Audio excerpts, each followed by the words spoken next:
सदिश, उसका आज पार्ट 2 है। देखें और समझें। Components of vector, components of A vector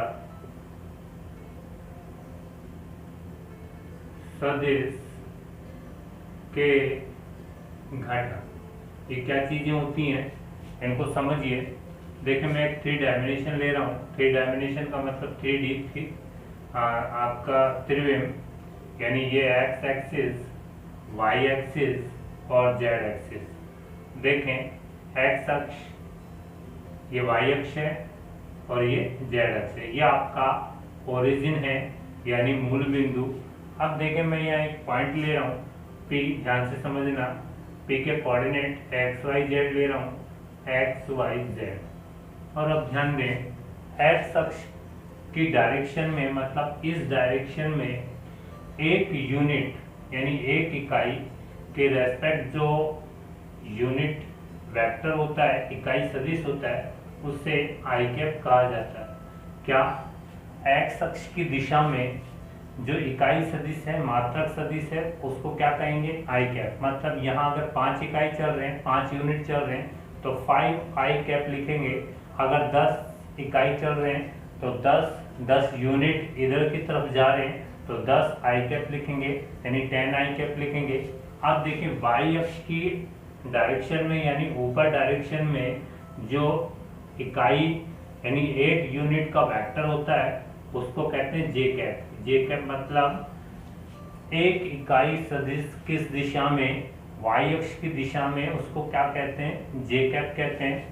और जेड अक्ष की दिशा के अंदर यानी जेड डायरेक्शन में जो इकाई यानी एक यूनिट वेक्टर होता है उसे कहा जाता है के कैप। यानी अगर इस डायरेक्शन में आप 5 यूनिट तक जा रहे हैं, 5 इकाई तक जा रहे हैं, 1 2 3 4 5, तो यहाँ से यहाँ तक का जो सदिश होगा, वेक्टर होगा, उसे कहा जाएगा 5 के कैप। यदि आप यहाँ 3 इकाई तक जा रहे हैं, 3 यूनिट तक जा रहे हैं, तो आप इसे कहेंगे 3 आई कैप।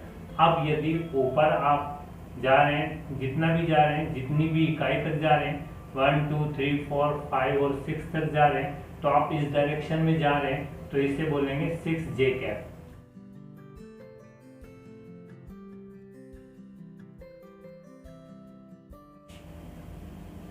देखें ये एक्स अक्ष है आपका, ये आपका वाई अक्ष और ये जेड अक्ष, और ये आपका ओरिजिन यानी मूल बिंदु। अब आपको दिमाग में रखें कि आपको ओ से पी तक आपको एक वेक्टर फाइंड करना है, यानी ओपी वेक्टर आपको यहाँ से दिमाग में रखें। ओपी वेक्टर आपको फाइंड करना है। तो कैसे फाइंड करेंगे? करना है तो कैसे फाइंड करेंगे, कैसे ज्ञात करेंगे? देखें ध्यान से। इस P पॉइंट का एक्स अक्ष के अकॉर्डिंग कितनी डिस्टेंस होगी वो देखें। कितनी होगी? x1 होगी। यहाँ से यहाँ तक जो डिस्टेंस होगी वो x1 होगी। इस पॉइंट की y अक्ष के अकॉर्डिंग यानी y अक्ष के रेस्पेक्ट कितनी डिस्टेंस होगी? ये होगी आपकी y1 होगी। जो इसका y कोऑर्डिनेट है वही इसकी डिस्टेंस होती है। और z अक्ष पर कितनी डिस्टेंस होगी? कितनी जो इसका कोऑर्डिनेट है z1। तो अब देखें आप, ये z1 यहाँ से यहाँ तक की डिस्टेंस। इस पॉइंट को मैं लिखता हूँ a, ध्यान से देखते जाएं। इस पॉइंट को लिख रहा हूँ b और इस पॉइंट को लिख रहा हूँ c। आप जानते हैं एक्स अक्ष की डायरेक्शन में जो यूनिट वेक्टर होता है यानी इकाई सदिश कितना होता है? आई कैप। तो आप बता सकते हैं कि OA वेक्टर कितना आएगा? OA वेक्टर कितना आना चाहिए? जो डिस्टेंस है वो तो x1 है और यूनिट वेक्टर कितना? एक इकाई आई कैप है, तो x1 इंटू आई कैप पूरा वेक्टर आ जाएगा। आप बता सकते हैं क्या O से B तक कितना वेक्टर होगा? डिस्टेंस से उसका यूनिट वेक्टर मल्टीपल हो जाएगा। OB वेक्टर कितना आएगा? y1 जे कैप। आप बता सकते हैं क्या OC वेक्टर डिस्टेंस कितनी? z1 का मतलब z1 के कैप। देखिए आप, मैं थोड़ा सा यहाँ बता देता हूँ। एक्स अक्ष, वाई अक्ष और जेड अक्ष, ये पॉइंट 3 4 5 है। तो आप बता सकते हैं यहाँ से एक्स अक्ष पर कितनी डिस्टेंस बनेगी? ये 3 बनेगी यहाँ तक, और आप बता सकते हैं कि यहाँ से यहाँ तक का जो वेक्टर बनेगा वो कितना बनेगा, 3i कैप बनेगा। यहाँ से यहाँ तक का वेक्टर कितना बनेगा, 4j कैप बनेगा। और यहाँ से यहाँ तक का वेक्टर कितना बनेगा, 5k कैप बनेगा। ऐसे ही यहाँ बता रहा हूँ। अब आप ध्यान से देखें, आपको चाहिए क्या, O से P तक का वेक्टर चाहिए, तो उसके लिए कैसे करेंगे आप बताएं कि XZ जो प्लेन है, ये वाला जो धरातल बेस है, इस पर इसके बिल्कुल सीधे कौन सा एक पॉइंट आएगा, ये वाला पॉइंट। ये पॉइंट मैं मान लेता हूँ D पॉइंट है। ध्यान से देखें, ये वाला पॉइंट कौन से प्लेन में है, X और Z प्लेन में ये पॉइंट D है। और आप बता सकते हैं कि ये वाली लाइन AD और आपकी OZ ये दोनों ही पैरेलल होंगी। ध्यान से देखें, ये ऐसे हैं, कौन कौन से, ये OC पॉइंट तक कौन से अक्ष पर है, Z अक्ष। ये Z1 K कैप है ये, और ये लाइन कौन सी, AD, ये दोनों ही आपस में पैरेलल होंगी। इसकी ये जो डायरेक्शन वो ऐसे है, और इसकी भी डायरेक्शन अगर मैं ये ले लूँ तो आप बता सकते हैं कि इस लाइन का वेक्टर कितना होगा, सेम डिस्टेंस के दो वेक्टर और डायरेक्शन भी ऐसे और लंबाई भी बराबर, तो जो ये वेक्टर है वो ये वेक्टर हो जाएगा कितना, Z1 K कैप। तो आप बताएं कि ये जो AD वेक्टर कितना आ गया, Z1 K cap. AD vector आपका आ चुका है Z1 K कैप। तो आप बता सकते हैं ये वाला वेक्टर है X1 I कैप, कौन सा, OA, और ये आ गया आपका AD वेक्टर Z1 K। तो आप बता सकते हैं एक वेक्टर वो यहाँ निकलेगा। ध्यान से देखें, कौन सा, OD वेक्टर क्या आएगा, यहाँ एक ट्राइंगल बन रहा है, ध्यान से देखें तो कौन सा, ये X1 I कैप, ये वाला क्या आ गया, Z1 K कैप। तो ये वाला वेक्टर क्या आ गया, ट्राइंगल लॉ आपने पढ़ाया पिछले वीडियो में, ट्राइंगल लॉ आपको बताया, ये आपका O, ये A और ये D। तो ट्राइंगल लॉ से देखें, ये वाला रास्ता और ये वाले रास्ता इस डायरेक्ट रास्ते के बराबर होंगे।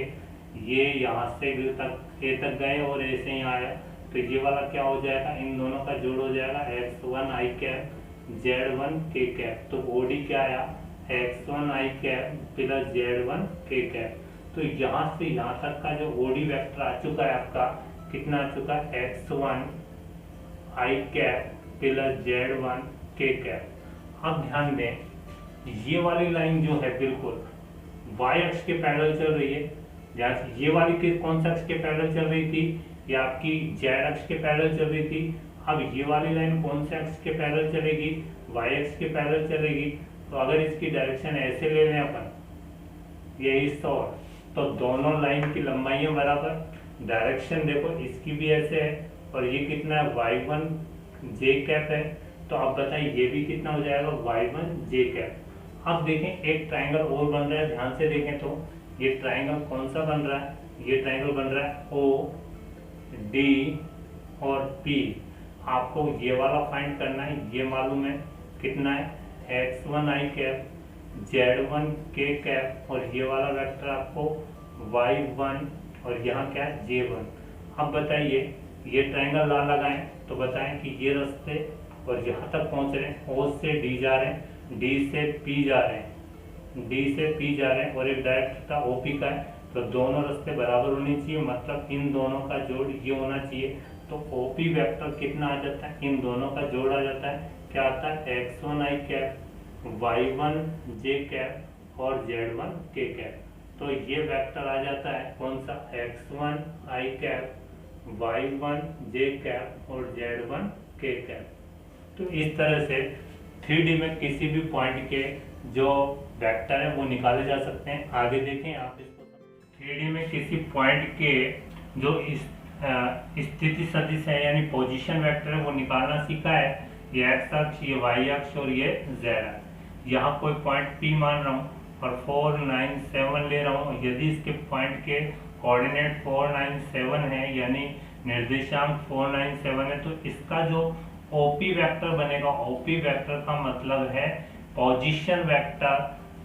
इस स्थिति सदिश किस पॉइंट का, P पॉइंट का स्थिति सदिश पोजीशन वेक्टर OP वेक्टर क्या आएगा, 4, 9, 7 के इनके आगे I कैप जे कैप और के कैप लगाकर इनको जोड़ देना है, तो ये पोजीशन वेक्टर आता है। कोई भी पॉइंट हो 3D में 1 1 7 ये कोई पॉइंट है और इसका नाम मैं T लिख रहा हूँ, तो इसका जो पोजीशन वेक्टर है, पोजीशन वेक्टर मतलब स्थिति सदिश, स्थिति सदिश कौन से बिंदु के रेस्पेक्ट होता है, कौन से पॉइंट के रेस्पेक्ट होता है, O के रेस्पेक्ट। तो OT वेक्टर कितना आ जाएगा, I कैप जे कैप और 7 के कैप।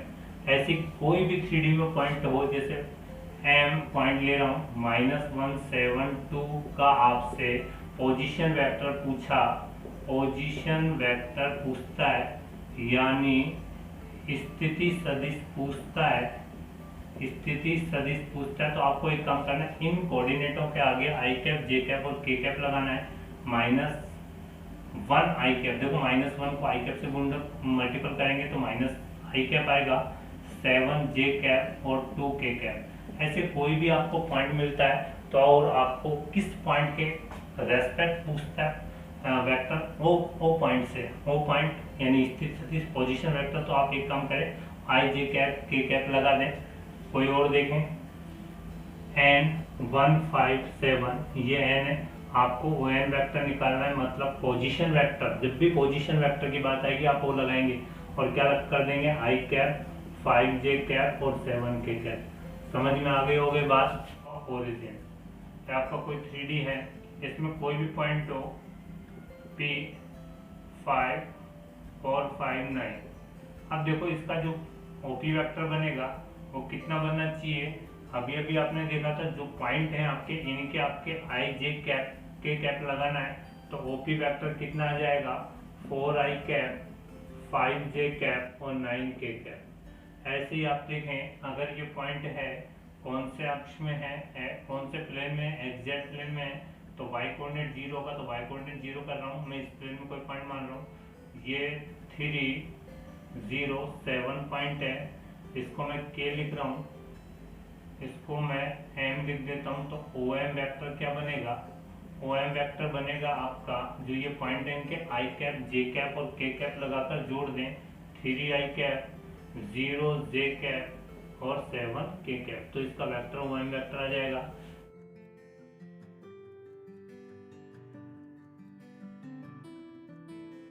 ध्यान से समझे, दो बिंदुओं को मिलाने वाला सदिश 3D में कोई 2 पॉइंट है और उनको मिलाने वाला वेक्टर आप कैसे फाइंड करेंगे। जैसे कोई P पॉइंट 5 7 2 ले लेता हूँ और दूसरा पॉइंट Q ले लेता हूँ, कौन सा कोई भी ले सकते हैं, 1 5 2 ले लेता हूँ।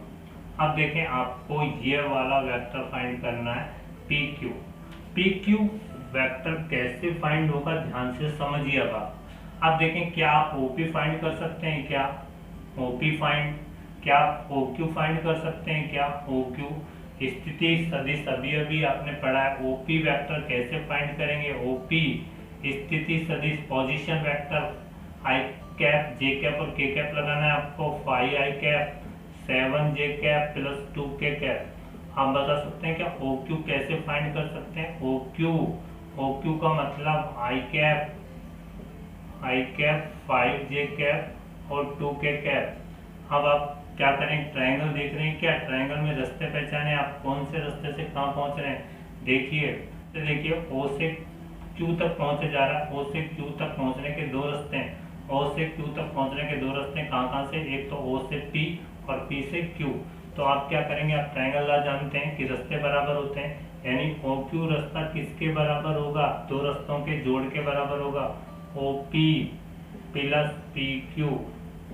ये अब ये ट्रायंगल से तो ये रूल तो दिख गया, लेकिन आपको ये मालूम है, OQ मालूम है, OP मालूम है, PQ नहीं मालूम, तो PQ का क्या फार्मूला बनेगा, PQ का बनेगा OQ माइनस OP, यानी OQ वेक्टर में से OP वेक्टर घटाएंगे, OQ वेक्टर में से OP वेक्टर घटेगा, OQ वेक्टर में से OP वेक्टर घटेगा, तो आई कैप में से 5 आई कैप बचेगा, तो -4 आई कैप बचेगा। डायरेक्ट घटा रहा हूँ, 5 जे कैप में से 7 जे कैप जाएगा, तो -2 जे कैप बचेगा, 2 के में से 2 के जाएगा तो 0 के कैप बचेगा। तो ये वेक्टर PQ वेक्टर आ चुका है, यानी अब आप समझ गए होंगे कि दो लाइनों, दो पॉइंटों को मिलाने वाला वेक्टर कैसे फाइंड करेंगे 3D में। और डायरेक्ट याद रखें। देखें P791 Q127 8 9 10 है। अब आपको PQ फाइंड करना है, तो सीधा सिंपल बता देता हूँ। पिछले वाले के पोजीशन वेक्टर में से पहले वाले के पोजीशन वेक्टर को घटाएंगे, OQ माइनस OP। ये याद रखें, पीछे वाले के पोजीशन वेक्टर में से पहले वाले के पोजीशन वेक्टर घटाएंगे। पीछे वाले का पोजीशन वेक्टर OQ वेक्टर क्या बनेगा, 8i cap 9j cap plus 10k cap. आया कहाँ से, ये रूल तो यहाँ से बता रहा हूँ, डायरेक्ट काम कर रहे हैं अब। माइनस OP क्या बनेगा, 7i cap 9j cap plus k cap. अब आप इसको घटा दें, घटाएंगे तो 8 में से 7 गया तो i कैप बचेगा, 9 चले जाएंगे, 10k में से क्या है तो 9k कैप। ये कौन सा वेक्टर आ गया, PQ वेक्टर आ चुका है। एक एग्जांपल और देख लें, A 3 2 5 C 1 2 4। आपको CA फाइंड करना है। कौन सा वेक्टर फाइंड करना है, CA। 2 पॉइंट मिल रहे हैं, CA फाइंड करना है। पीछे वाला के पोजीशन में से पहले वाले का पोजीशन घटाइए, यानी स्थिति सदिश घटाए। पीछे वाले के स्थिति सदिश में से पहले वाले का स्थिति सदिश घटाए, OA माइनस OC। देखो ये जो ट्रायंगल बनाओगे वहीं पहुंचेंगे। ये वाले जो फार्मूला बनाए आपने, पीछे वाले के पोजीशन वेक्टर में से पहले वाले का पोजीशन वेक्टर घटाया जाता है। कैसे आया है ये मैंने ट्रायंगल में समझा दिया आपको। अब OC कौन, OA कौन है, OA ये बनेगा 3i cap 2j cap 5k cap minus OC vector i cap 2j और 4k कैप। अब आप इनको घटा दें, 3i में से आएगा 2i कैप बचेगा, 2i में से 2j में से 2j चला गया 0, तो लिखने की जरूरत नहीं। 5k में से 4 गया तो k कैप बचेगा, यानी ये पोजीशन वेक्टर आ जाता है। अब आपको मैं पॉइंट दे रहा हूँ, वो आपको वेक्टर फाइंड करने हैं। A791 B234 आपको BA फाइंड करना है, तो BA फाइंड करें। OA में से क्या घटेगा, OB घटेगा, ध्यान देना। A को फाइंड कर लेना, M253 and 124, ये आपको NM फाइंड करना है। ठीक है भाई, तो OM माइनस ON।